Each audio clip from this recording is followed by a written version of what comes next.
Students welcome to the channel.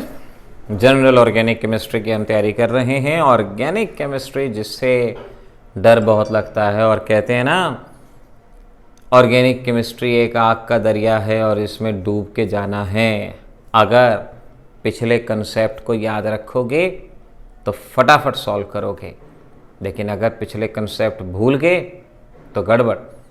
अभी तक आप पिछले 2 वीडियोस में सीख चुके हैं प्लेनर कार्बन क्या है, कॉन्जुगेशन क्या है, किस तरह से उनके बेसिस पे आप ट्रिक्स के तौर पे बहुत जल्दी क्वेश्चन सॉल्व कर सकते हैं।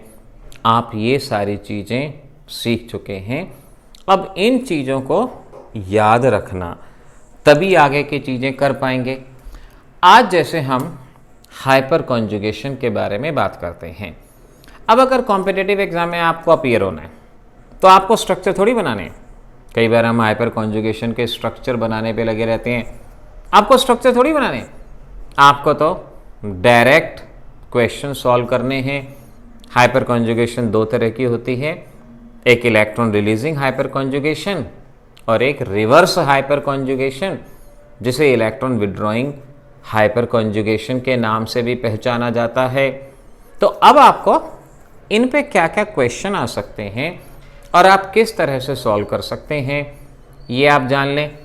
सबसे पहले हाइपर कॉन्जुगेशन, या हम इसे इलेक्ट्रॉन रिलीजिंग हाइपर कॉन्जुगेशन या प्लस एच इफेक्ट के नाम से पहचानते हैं। प्लस एच कह लो या इसे इलेक्ट्रॉन रिलीजिंग हाइपर कॉन्जुगेशन के नाम से आप पहचान सकते हो। ये पहली हाइपर कॉन्जुगेशन है आपके पास। अब ये कहाँ कहाँ होगी? ये होगी 3 जगह। एल्कीन में होगी, एल्कीन में, कार्बोकैटायन में होगी और ये होगी free radical, carbon free radical. 3 जगह आप हाइपर कॉन्जुगेशन को कंसीडर करेंगे। एल्कीन जैसे CH3CH, या एल्कीन ना लेके एल्केन ले लो। हाइड्रोकार्बन भी आप ले सकते हो, एल्कीन भी ले सकते हो, जो आपकी मर्जी। पहले मैं एल्कीन का ही एग्जाम्पल ले लेता हूँ। ये है आपकी एल्कीन। कार्बोकैटायन, ये है आपका कार्बोकैटायन। फ्री रेडिकल, ये है आपका फ्री रेडिकल। तो अगर एल्कीन है, कार्बोकैटायन है, फ्री रेडिकल है, वहाँ पर हाइपर कॉन्जुगेशन होगी। अब आपको स्ट्रक्चर ड्रॉ करने की ज़रूरत नहीं है। आप सीधा सा एक बात ध्यान रखना कि number of hyper conjugative structure, number of hyper conjugative structure is equal to number of alpha hydrogen. अगर आप number of hyper conjugative structure निकालना चाहते हैं तो सीधा सा एल्फा हाइड्रोजन चेक करें, भाई कितने अल्फा हाइड्रोजन हैं। और जितना ज़्यादा हाइपर कॉन्जुगेशन होगा, जितना ज़्यादा हाइपर कॉन्जुगेशन होगा उतनी स्टेबिलिटी ज़्यादा होगी और रिएक्टिविटी कम होगी। अब आपसे एल्कीन की रिएक्टिविटी पे क्वेश्चन पूछ लें, कार्बोकैटायन की रिएक्टिविटी पे, या कार्बोकैटायन की स्टेबिलिटी पे, या फ्री रेडिकल की स्टेबिलिटी। कार्बन आयन नहीं आएगा, क्योंकि कार्बन आयन नॉन प्लेनर होता है, वो नहीं आएगा आपके पास ये चीज़ें। और इनके हिसाब से तो आप इस बात को ऐसे भी याद रख सकते हो कि number of alpha hydrogen directly proportional to stability और इन्वर्सली प्रोपोर्शनल टू रिएक्टिविटी। आपकी ये ट्रिक हो गई जो एल्कीन, कार्बोकैटायन और फ्री रेडिकल 3 चीज़ें। अगर कोई क्वेश्चन एल्कीन पे, कार्बोकैटायन पे, फ्री रेडिकल पे है तो वो यहाँ से सॉल्व होगा। जैसे आपसे पूछा गया, भाई आपके पास है ब्यूट 1इन और आपके पास है ब्यूट 2इन। आपको बताना है कि इन दोनों में से ज़्यादा स्टेबल कौन सा, ब्यूट 1इन एंड ब्यूट 2इन। इस तरह से हमने 1इन और 2इन को लिखा। तो और कोई कंसेप्ट लगाने की जरूरत ही नहीं है, आप सीधा सा concept alpha hydrogen, multiple bond से नेक्स्ट कार्बन अल्फा, और यहां है 2 अल्फा हाइड्रोजन, मल्टीपल बॉन्ड से नेक्स्ट कार्बन इधर भी और उधर भी अल्फा, और यहां है 6 अल्फा हाइड्रोजन। तो जिसमें जितने अल्फा हाइड्रोजन ज़्यादा होंगे वो उतने ज़्यादा स्टेबल। तो ब्यूट1इन और ब्यूट2इन कौन हुआ ज़्यादा स्टेबल? ब्यूट2इन, क्योंकि उसमें अल्फा हाइड्रोजन ज़्यादा हैं, ये ज़्यादा स्टेबल हुआ। अब ऐसे ही एक क्वेश्चन है कार्बोकेटाइन का, इसमें बड़े बड़े पढ़ाने वाले तक गलती करते हैं, कई लोग बहुत बड़ी गलती करते हैं। Ethyl carbocation, propyl carbocation. अब कार्बोकेटाइन में हाइपर कॉन्जुगेशन आता है। अब आप चेक करें कितने अल्फा हाइड्रोजन, तो जिस पे पॉजिटिव चार्ज है उसका नेक्स्ट कार्बन अल्फा, इसमें है 3 अल्फा हाइड्रोजन। पॉजिटिव चार्ज से नेक्स्ट कार्बन अल्फा, इसमें है 2 अल्फा हाइड्रोजन। बस आ गया जवाब। कौन है ज़्यादा स्टेबल? ये जवाब।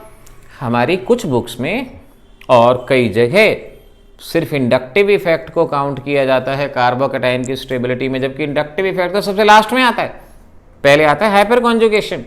आगे आने वाले वीडियोस में कार्बोकेटाइन की स्टेबिलिटी भी आपको बताएंगे। तो आप पहले इस बात को ध्यान रख लें कि अगर ऐसे कार्बोकेटाइन दिया गया है तो आपके पास जवाब मुश्किल नहीं है। ऐसे ही आपको ये फ्री रेडिकल दे दिया, अगर आप फ्री रेडिकल की स्टेबिलिटी को कर रहे हैं, फ्री रेडिकल का टॉपिक अभी हमने पढ़ा ही नहीं, बट अगर आ गया तो यहाँ पर हमें चेक करना है कौन है ज़्यादा स्टेबल। तो बस हाइपर कॉन्जुगेशन, यानी अल्फा हाइड्रोजन आपने चेक किया, यहाँ है 6 अल्फा हाइड्रोजन, 3 इधर 3 इधर, यहाँ है 2 अल्फा हाइड्रोजन, तो जिसमें ज़्यादा अल्फा हाइड्रोजन वही आपका ज़्यादा स्टेबल। तो इस तरीके से ये आप स्टेबिलिटी के बेसिस पे इन चीज़ों को हाइपर कॉन्जुगेशन के बेसिस पे बहुत बहुत आसानी से एक्सप्लेन कर सकते हैं। कई बार ये क्वेश्चन आता है, आपसे पूछते हैं भाई ये बताओ इनमें से कौन सी एल्कीन ज़्यादा स्टेबल। इस तरह से एल्कीन को बना दिया, एक ये दे दिया और एक आपको ये दे दिया, इनमें से कौन ज़्यादा स्टेबल। अब ऑब्जेक्टिव में क्योंकि बच्चों के पास समय नहीं होता तो वो जल्दबाजी में सॉल्व करने की कोशिश करते हैं। इस क्वेश्चन में बहुत बच्चे गलती करते हैं। आपको ऐसा लगेगा कि भाई यहाँ पर अल्फा हाइड्रोजन ज़्यादा है। कभी भी क्वेश्चन को जब तक अच्छे से प्रैक्टिस ना हो जाए जल्दबाजी में ना करें, इनका स्ट्रक्चर बना लें।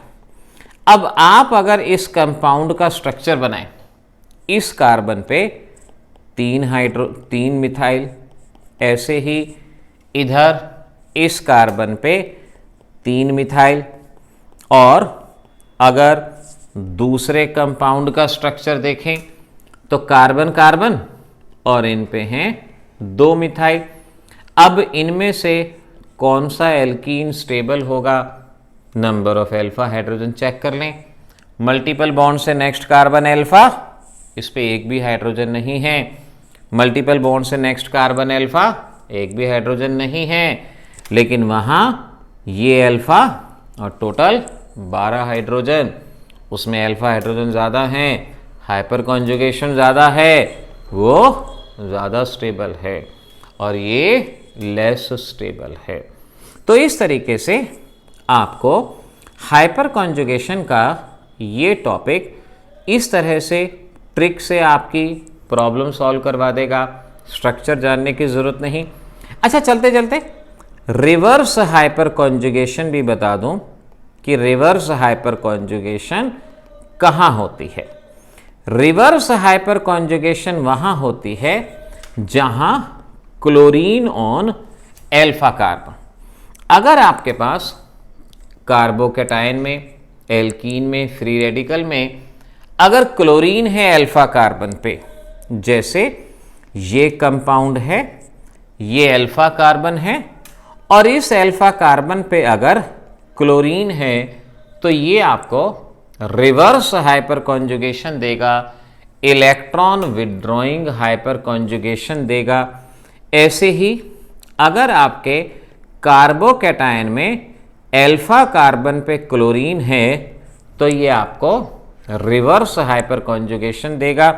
अब ऑब्जेक्टिव में आपको स्ट्रक्चर थोड़ी ड्रॉ करने हैं, बस आप ये याद रख लो, number of chlorine on alpha carbon is equal to number of reverse hyper conjugative structure. Hyper conjugative structure जितने अल्फा कार्बन पे क्लोरीन होंगे, ये अल्फा कार्बन 3 क्लोरीन है तो number of reverse hyper conjugative structure 3, और वहां पर भी number of reverse hyper conjugative structure 3। तो number of hyper conjugative structure कितने होने हैं, रिवर्स हाइपर कॉन्जुगेटिव कितना होना है, ये हमने देख लिया। क्या क्या प्रॉब्लम सॉल्व होती हैं ये देख लें। आप हमारे चैनल की अलग अलग प्लेलिस्ट का इस्तेमाल कर सकते हैं और उनसे अपने टॉपिक को स्ट्रॉन्ग कर सकते हैं।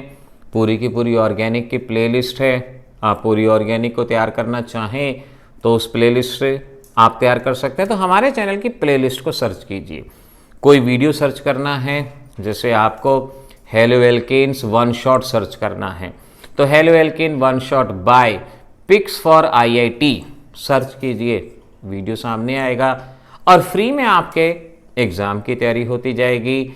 अच्छा, अगर फ्री में तैयारी नहीं मानते तो कम से कम रिवीजन तो हो ही जाएगी। तो सब कुछ आप ही के लिए है, आप कितना इस चैनल का इस्तेमाल करते हैं, यूज़ करते हैं, ये आप पे डिपेंड है। मिलेंगे अगले वीडियो लेक्चर में, तब तक के लिए ऑल द बेस्ट।